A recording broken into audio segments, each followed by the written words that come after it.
Voilà. On est donc le din de la Shonara au niveau le 11e jour. La Shonara qui sha kol yodim zot. Quand est-ce que je dois te parler de la Shonara? Quand tout le monde connaît de quoi je vais parler. C'est essentiellement le problème qui va se passer quand on a un journal. Dans le journal, on a déjà annoncé à tout le monde l'histoire qui s'est passée avec une personne. Est-ce qu'après, moi, je peux à la rigueur répéter ça? Plus ou moins. En tout cas, c'est une chose que tout le monde est connu. Est-ce que je dois en parler? Divrei gnai nershabim ke la Shonara afilu ke she'agnai yadu alakol.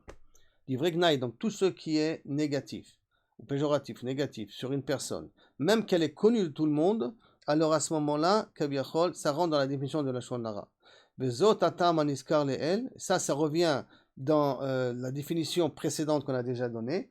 She'etzem adibur begnuz azulat ou isur bifnei atzmo. Le fait de parler négativement sur une personne, c'est un interdit bifnei atzmo. Vous vous rappelez ce qu'on a dit hier, que Kadosh Baruch Hu, quand il a créé ces êtres humains, il a créé kaviachol, il a créé avec le Koach HaDibur. Et comme Akadosh Baruch Hu ne veut pas dire du mal du Ham Israël, alors il veut aussi que ce Koach HaDibur qu'on a ne dit jamais du mal de l'un de l'autre. Akadosh Baruch Hu, le but de l'être humain n'a pas été créé pour dire du mal. Il a le Yetzer Hara de dire du mal, mais il n'a pas été créé pour dire du mal. Donc par conséquent, toute chose négative qui sort, semble-t-il, même si elle est connue, alors tu es pogem, tu abîmes l'image de l'humain qu'on parle. C'est vraiment... Ça nous demande vraiment des fois de se taire. Des fois, tu as entendu, qu'est-ce que tu as vu, tu as lu dans le journal, tu as écouté les informations, qu'est-ce qui s'est passé. Donc, on verra qu'il y a des situations qu'on a le droit de raconter du Lachon Hara, mais ce n'est pas le sujet là pour l'instant.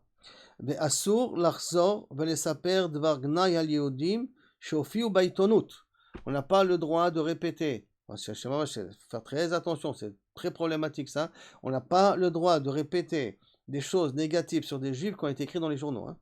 Leitim krovot mefarsimim haitonim dvarim mipi hashmua. Parce que des fois, en plus, que les journaux, quand ils racontent des choses, ils ne sont pas encore véritablement vérifiés jusqu'au bout, la vérité de la chose. Surtout que lorsqu'on, par exemple, on met quelqu'un, une accusation sur quelqu'un, sur un rabbin ou n'importe quoi, rien qu'une accusation, c'est pas encore une preuve. Eux, les journaux, en plus, le considèrent comme déjà condamné. Donc c'est encore beaucoup plus grave, parce qu'eux, ils le condamnent avant qu'on connaisse la réalité. Même quand on connaît la réalité, c'est pas évident qu'on a le droit d'en parler. Mais forcément, haitonim davar mipi hashmua. Si la seule source que tu as, c'est le journal, tu n'as même pas le droit d'y croire.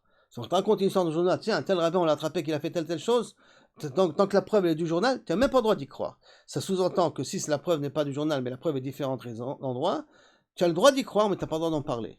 À partir du moment où, malheureusement, tout le monde le sait, taisez-vous, c'est fini, on n'a plus besoin de parler de l'affaire. Ça ne nous concerne plus. On n'a pas besoin de rentrer dans ce problème-là. Donc même après que tu as confirmé que ce qu'a dit les journaux c'est vrai, tu n'as pas le droit de raconter ça. Maman, il faut faire très attention parce que dès que c'est écrit dans les journaux, on croit que c'est Meforsam, c'est connu de tout le monde, et dès que c'est connu de tout le monde, on n'est plus ouvert les sources de la Shonara. Tout le monde le sait. Quel est le problème? Et là on voit, le 11e jour de notre enseignement, que Kaviyachol, il faut faire attention, que même des choses qui sont connues de tout le monde, le garder pour soi-même et pas le répéter aux autres. Passé, c'est pas nos problèmes. Notre bouche n'est pas faite pour dire du négatif, de quelque chose de mauvais sur un autre juif. On verra sur un goy plus tard. On verra si c'est les tzorer, si c'est pour un besoin, si c'est pour une vérification que j'ai besoin de faire. Mais pour l'instant, dans le standing à nous de Kaviyachol, pour l'instant, il faut faire attention que de nos bouches ne sort jamais de choses négatives, même pour les choses qui sont vraies.